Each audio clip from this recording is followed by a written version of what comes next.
just spilled coffee all over myself. Please hold whilst I go change. Alright, you know what?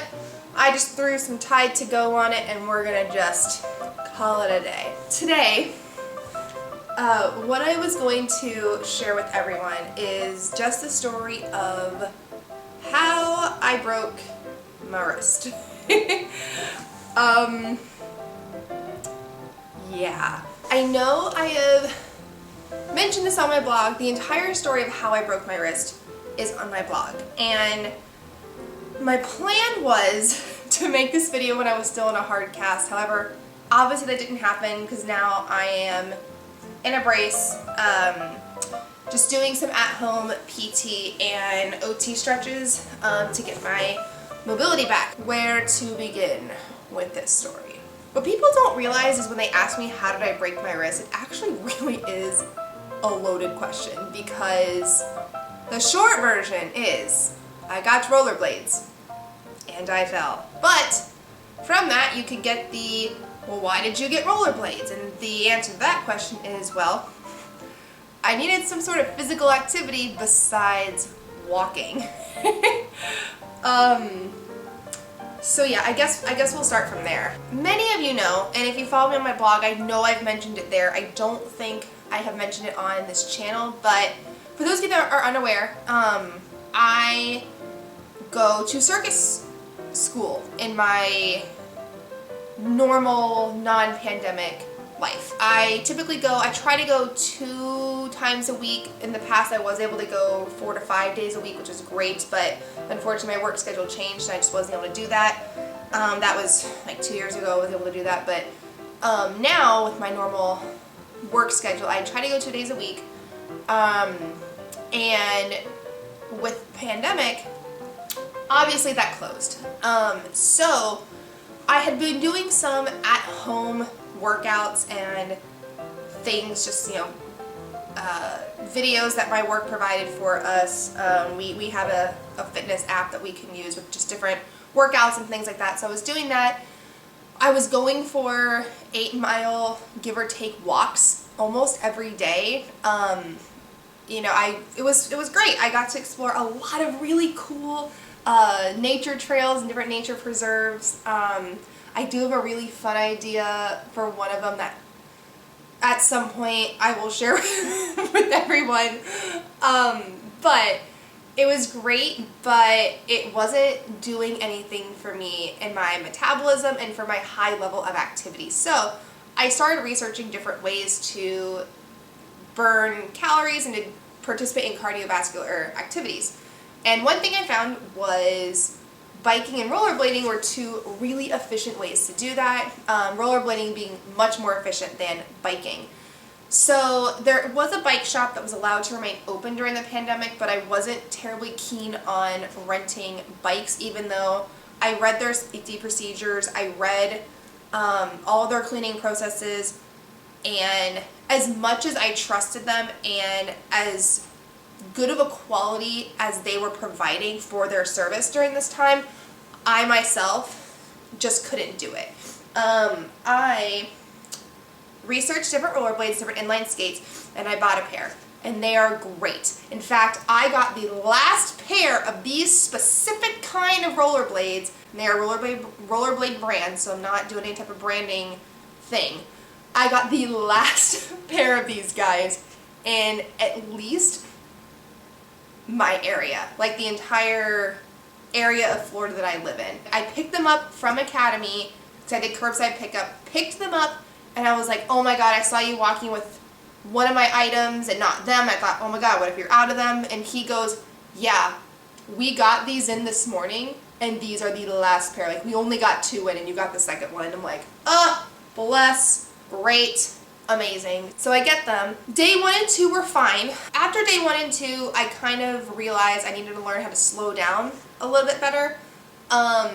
So I had researched some slowing down techniques and just different things. The place I went the first day was probably the best place for me to rollerblade for a beginner, because the second place I went to, on the second day, the place I went to wasn't the best for a beginner, just because there were a lot of inclines, and although they aren't steep, they're long. So you're going down them for a very long time, and you end up picking more speed than you would if you went down like a sharper incline. So if you don't know how to slow down, it can be a little bit dangerous. So first day didn't fall. Second day I tripped on a pebble and I fell on my butt, but I was fine. The third day, I went back to the place I went the first day. Now, I decided to go the other direction in the park because the direction I went the first time, there was one of those just long declines. It wasn't a very steep decline, but it was long. And at the end of that decline is a very sharp turn. So what I ended up having to do the first time was brake in the dirt. Like, I had to roll off of the pavement and go into the dirt to slow down. Like, there was physically no other way for me to slow down. I tried scissoring. I tried I forget what the technique is called, but basically it's where you stomp one foot behind you. Like, I tried every slowing down technique that I found online, and I just couldn't get it. It was a user error. That was truly what it was. It wasn't impossible. I physically hadn't coordinated how to do it yet. It was really what it was. So I went the other way that day, on the third day. I think I got there like 8:30 in the morning, like right when the park opened I got there. And I went the other direction, and it was fine, but there were a lot of stupid people just in the park that morning. This park is primarily a tennis park, but there is a walking, biking, and blading paved trail that you can do around the entirety of the park. So there are some little courtesies that you say in this park, like if you're coming up on the left, you just say on the left. No one wears an ear pod in their ear that is closest to the center of the pavement, so you can hear anyone coming up behind you. There's a couple of really sharp corners, so if you're on anything with wheels, you always say coming around the corner. Like, I've been going to this park this entire stay-at-home time, and that's just what we do, and it's great, and it works wonderfully. So at one point I had said on your left, this biker kept getting in the middle of the lane, and I couldn't pass him. And then another bike comes up, and I had to basically cut across to get in the dirt so that way I wasn't going to hit anyone, and that was just ridiculous. And finally the biker goes, "Oh, you were behind me?" And I'm like, "Yeah, I said on your left like 6 times, bro." And he was like, "Oh, I didn't realize you were saying that to me." So that was one thing. Another thing that happened was I said coming around the corner, and a woman jumped closer in front of me before her boyfriend grabbed her. Was like, "Babe, are you crazy? You can't do that. Like, what's wrong with you?" So that happened. Another guy forgot to say on your left and almost ran into me, and he even got off his bike and made sure I was okay. Like, he was very sweet about it. He was like, "That was my fault. I'm so sorry." Just was in the zone, you know, and I was like, "Yeah, no, it's cool." But at that point, that was the last straw, and I was like, okay, my goal was to get 2 laps today. I'm going to go home and come back in the afternoon when hopefully there will be less people here, because for whatever reason, everyone in my neighborhood decided to go to that park that morning. I've gone to that park at 8:30 in the morning most days, and there are 3 people there. But for whatever reason, this particular day, everyone wanted to go. And this was a Wednesday, so that wasn't, there was really no reason for it to be that busy that morning. So I go home. And the reason why, so I had been doing about 30 minutes of rollerblading a day, give or take. And that lap took me about 15 minutes to do. So my goal was to do 2 entire laps of that park to get the full 30 minutes in.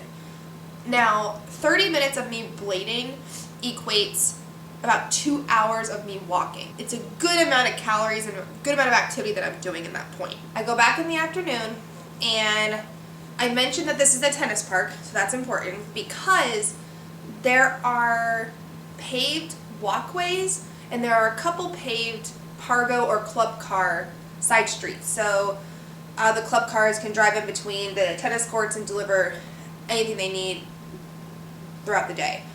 So I get my blades on, and at this point I had decided that the way I went the first time, even though it had that long decline, that was the safer way to go, because the other direction, all the declines were on really sharp turns, and I wasn't skilled enough in turning yet to do both the decline and a turn. So I figured, okay, this will be a good time for me just to practice slowing down, and in the event that you don't get that, you know how to grass roll over and you know how to brake in the dirt and on curbs, and you'll be fine.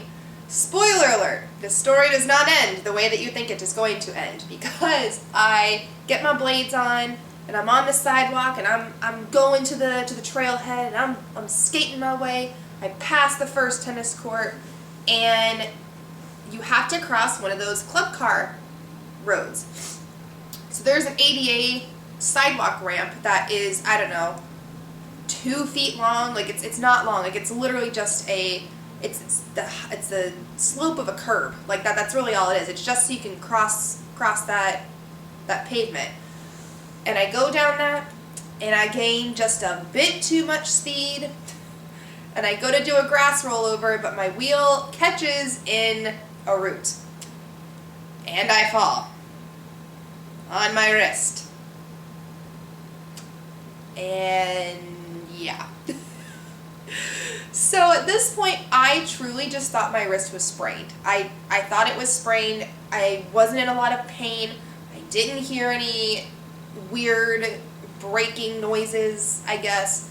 I honestly just thought it was sprained. So I get up, and I'm like, I don't know, 5 meters away from my car, maybe 10 meters. I'm not far. Like I hadn't even made it on the trail yet. That's how little I had started skating. So I pick up the phone, I call my friend Jessica. She didn't answer, so I call my friend Lily. And I'm like, hey, I fell in the park. Can you come bring me an ice pack? And she was like, oh my god, yeah. Now Lily lives like a block away from this park, so she was there in an instant. And she brings me an ice pack, and she looks at my wrist and goes, are you okay? And I'm like, yeah, I think it's just a sprain. She's like, all right, does it hurt? And I was like, I mean, a little bit, but you know, it's a dull pain. It's really not that bad. And she said, okay, do you want to go anywhere? And I said, no, I think I'm just going to go to CVS and get a wrap. And she was like, well, can you drive? And I was like, I don't think so. She said, okay, well, I'm going to drive you. And I said, okay. So we're driving, and and she helped me get my rollerblades off, because she is truly the real MVP with everything. So she drives me. Originally, we were going to a CVS or a Walgreens. So we were going to a pharmacy to go get just a wrap. And I had a book in my car that I was basically using to keep my wrist straight. Like, I had my wrist sitting on this book, so it wouldn't hurt as much. And we're driving, and Lily's like, all right, I really think we need to go somewhere. And I was like, no, I think it'll be fine. And she goes, no, I think we need to go somewhere. And we both, prior to this, agreed. If it was broken, I probably would have known. But she just had a feeling, and she said, no, I think we need to go somewhere. And I said, okay, yeah, you might be right. So we went to an urgent care where they x-rayed it. And while I was there, Lily was getting me like Advil and a Gatorade, and she got me some chocolate, which was so sweet. She's just, she's the true hero in this whole story. So at this point, it's probably like, okay, I broke my wrist, I think, at like 3:30, 4 o'clock-ish. When we left the walk-in clinic urgent care, it was 6 o'clock. So I was probably in there for about an hour-ish, give or take. Now, the reason why it took so long was because they spelt my name wrong on all of my forms. So I had to wait to get all of my prescriptions and all of my files reprinted so I could bring it to the orthopedic doctor when I went afterwards, which was just ridiculous. Especially since they had my ID. Like, why? But whatever. Anyways, I'm getting sidetracked. So they x-ray it, and the doctor said, yep, it's broken. So what we're going to do, we're going to wrap it, and then sometime within the next 3 days, you need to go see an ortho. We recommend going to this one because they have a walk-in clinic. I said, okay. So he's like, just go to Jewett, and they'll take care of you. But just remember, you don't need to go tonight. And I said, okay. So waited to get everything reprinted. This took 30 minutes. 30 to 45 minutes to get everything reprinted. I mean, anyways, so that probably took longer to get everything reprinted than it did for me to actually get x-rayed and see this doctor to get my diagnosis. So they wrap me up, they put me in a sling, and check out, and I leave. And I get back in the car, and Lily said, okay, so my dad's going to get my car. What'd they say? And they said, it's broken. And to go to Jewett within the next 3 days. And at that point, it was 6 o'clock. They closed at 7. It takes about 30 minutes to get downtown. I didn't know. I didn't want to put anyone out is really what this was. And especially since the doctor had said, go back and go there at least within the 3 days. And I didn't need to go tonight. I really didn't think it was that bad. Like, I truly did not think that I had really broken it that bad. I was thinking it was just kind of like more like a fracture. Because he really didn't give me any indication as to what happened. I hadn't seen an x-ray at this point. He just said, yeah, it's broken, go in the next 3 days. There was no sense of urgency, no sense of emergency, just that we're going to wrap it up, go in 3 days. And I said, okay. So Lily, so I said, look at Lily and I'm like, he said just go in the next 3 days, so maybe we can go tomorrow or the next day? And she goes, we're going right now. I'm like, okay, I didn't want to like put you out. And she's like, all right, what do I have going on tonight? We literally have nothing else to do. And I'm like, okay, that's fair. So we got there at 6:30 and I go in and I see the receptionist. I'm like, I broke my wrist. And the receptionist goes, I can see that. When did it happen? I'm like, I don't know, like 2-3 hours ago. And she said, okay, so have you seen someone yet? And I said, yeah, I went to an urgent care. And she said, okay, so typically we don't see anyone until at least 48 hours after a break, because if we put a cast on you now, the swelling's going to go down, you might have a loose cast, or you might swell up more, and the it can affect the healing. So we recommend that people wait a few days before coming in. And I was like, oh, okay, that makes sense why the doctor at urgent care said to wait a few days. So I thought, okay, that makes sense. She said, but here's what I'll do, we can make an appointment. You can come back in a couple days. It's like, perfect. So we do that, and she's getting my information, and then she looks at it and goes, they set the bone for you, right? And I'm like, nope. They x-rayed it, said it was broken, wrapped it up, and sent me over here and said to get here sometime within the next 3 days. And she looks at me with this, like, bamboozled look and goes, oh no, you're seeing someone immediately. And I'm like, great, neat, excellent. So, I sign in and I take him back. They re-x-ray it because the disc that they gave me at the urgent care was not burned properly, so they couldn't even see the x-ray. So I get it re-x-rayed, which was just a great addition to my medical bills. He says, okay, yeah, so we're going to set it, and he had to give me a local anesthetic. And if you know me, I am horrible with needles. I hate needles. Yes, I know I have, 10 piercings and 5 tattoos, something like that. I have a lot. But I hate needles. Like, I absolutely cannot stand needles. So,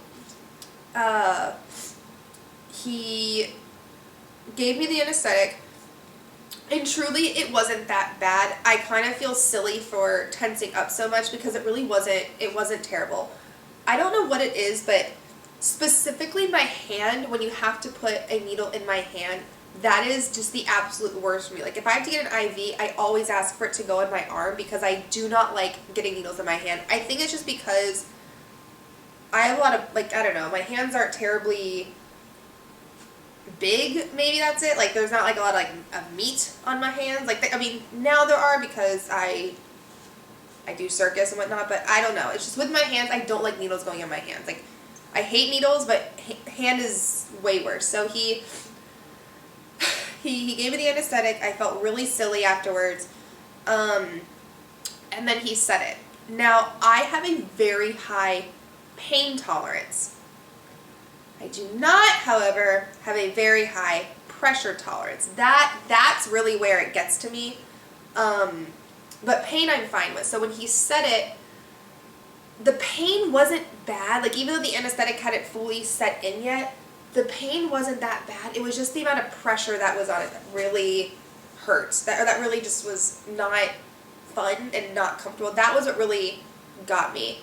And he made a joke of like, it's always the ones that say they have the high pain tolerance that move the most. And I said, listen, I said I had a high pain tolerance. I said nothing about a high pressure tolerance. And the PA was like, that's a good one. Like, I haven't heard that one. But I guess that makes sense. And I was like, yes, exactly. Because it really is with that. It was more pressure than it was pain. So he said it. He put it in a soft cast, which you saw in my left hand makeup video. And yeah, and he just said ice it. He gave me some pain meds, and we were out by 7. We're out by 7:30-ish, give or take. 7:30, 7:15, something like that.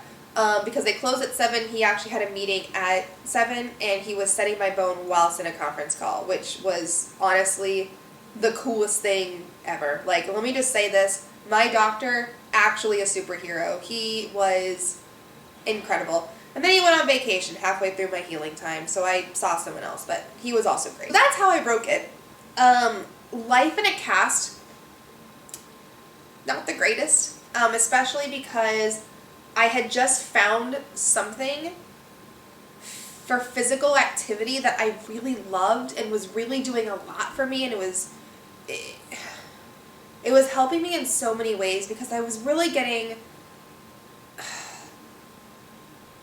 Not having the level of physical activity that I'm used to was really affecting my depression. And my depression had already relapsed at this point, I think 3 or 4 times. I know it relapsed 5 times in total during the quarantine. So, yeah. Now, just to give you a brief timeline of what happened. I get hired for a job on Tuesday, like a freelance job on Tuesday. I break my wrist on Wednesday. I can no longer do said freelance job, at least in that moment. I'm still working to get that job done. But yeah. Thursday, I get a call saying, hi, you're going back to work, because I still had my normal job that I was furloughed from. So I am back to my day job. But life in a cast was truly just... awful. I mean, my depression got worse. I really couldn't go for walks because, well, one, that first week I couldn't drive anywhere. And when I got the long arm cast, I really could only drive short distances, which really didn't include anywhere. I mean, I could go to like the CVS a couple blocks away, but I still really couldn't go on walks. And even if I did go for a walk with a friend, I couldn't be outside terribly long because that cast just held and retained so much heat, and we had just entered the Florida heat snap, so it really, I mean, if it was uncomfortable to walk before, it was even more uncomfortable now, because, and that was partly why I used to get up so early to go on walks, because right when you hit like 9:30, give or take, it's just too uncomfortable and you can't go anywhere anymore, and it's hot, it's gross, and no. I really wasn't in any pain. If anything, I was taking my pain meds to help get the swelling down, because my pain med was also an anti-inflammatory, and it was to help me sleep. Like, I was just so tired all the time, and one thing to note about me is I'm a very fast healer. The average time you're in a hard cast is, average time you're in a cast is about 6 to 7 weeks. I was in a cast for only 5 before I got my brace. So I do heal very fast. I've always been a fast healer, but with that comes a lot of exhaustion and physical and mental drainage in just every aspect of your being.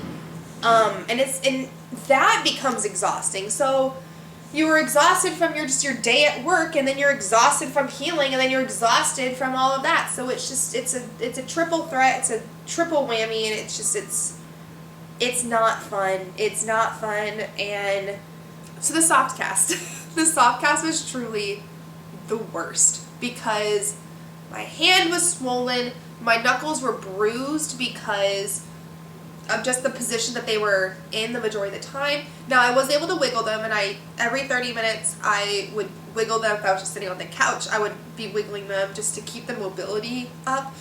And I also kept it elevated most of the time. Like, I really never put it down. Like, if I was able to elevate it, it was being elevated. Now, at one point, I texted my friend Jessica, and I texted my friend Laura, different Jessica. I have a couple friends named Jessica. And I was like, is it normal for my hand to be swollen? And her response was, yes, you broke your wrist. You have to ice and elevate it. And I'm like, I am, but it's still swollen. She goes, okay. And my concern was I was icing it, but I didn't know the ice was actually penetrating through the wrap and through the split. And so she told me to ice at the elbow, and that helped a lot. Like, I didn't even think of that. I was icing my hand, I was icing the wrist, but when I started icing at the elbow, that really helped the swelling go down. But I think another part was, I think the wrap was just a little bit too tight. Like, it wasn't horrible, but I think it was just a smidge too tight, because the day my friend Garrison picked me up and took me to my first appointment post-breakage, post-cast thing, he took it off and the swelling went down immediately. Like, as soon as the wrap came off, there was next to no swelling. There was a little bit of swelling, but like, the amount of swelling that's needed to heal the area. But yeah, he took it off and the swelling was down. The bruising was still there, but it was much more minimal. And by the next day, the bruising was completely gone. And I did seek medical assistance with the bruising to confirm that it was in fact bruising. It wasn't discoloration due to poor circulation. It was bruising. So that was good. Other person to thank is my friend Garrison, because he drove me to all of my doctor's appointments because I couldn't drive. The long arm hard cast honestly was fine. At that point, I was so glad to not have the swelling and the uncomfortableness anymore. The discomfort, there we go, that's the word. It was glorious. Really, the only struggle with the long arm hard cast was not being able to bend my elbow. That was really it. So I was in the long arm hard cast for about 2 weeks. I was only working for a week with the long arm cast. And then when I got that cast removed, that was when I started seeing the PA, the physician's assistant, the new orthopedic PA. So he told me it would take about a week to regain full mobility in my elbow. LOL, I got that in 2 hours. I kept massaging, I kept working at it. I didn't push it though. That's the biggest thing. Like, I know my body well enough, and I have a strong enough relationship with my body to know what's too much. And truthfully, that comes from my years of dance, martial arts, and now circus training. That I know what's too much, I know what's too little. And I worked it just the right amount, and I was able to get it in a couple hours. If you are not ready to do it in 2 hours, that is fine. Like the PA said, it can take up to a week, and that's perfectly fine. I'm just fortunate, and yeah, I did it, and it was fine. And then getting the short arm cast, that was okay. By the time the short arm cast it was time for that to come off, I wasn't even looking forward to getting the cast off as much as I was looking forward to starting PT and OT and getting my life back. So I was in the short arm cast for 2 weeks, and then I got where I am now, in the brace. So now I'm just working on doing at-home PT and OT, just getting the mobility back in my wrist. He gave me 2 weeks to get that mobility back. We'll see what happens. I will let you know, either in the description, or I'll post something to my blog, and link it below. But yeah, we're focusing on getting the mobility back, and yeah, he told me 2 weeks to get the range of motion the same as my left wrist. Now, that is a very, very hard thing to do because I have hyperextension in my wrist. Being from dance, martial arts, and circus, I have hyperextension. So I don't know that 2 weeks is going to be enough because it took probably 5 years to get the hyperextension that I have. So getting 5 years of work back in 2 weeks is going to be a little crazy, but we'll see. We're going to see what's going to happen. I'm hopeful. I have an incredible support system that is helping me along the way. One other thing to note, I am not going to an actual OT, an actual PT. He gave me the exercises to do at home. It's only after the 2 weeks, if it's not back to normal, that I am going to start appointment one-on-one OT and PT. One thing I do need to be very thankful for, I have a phenomenal support system. Like everyone, oh God, I'm gonna start crying.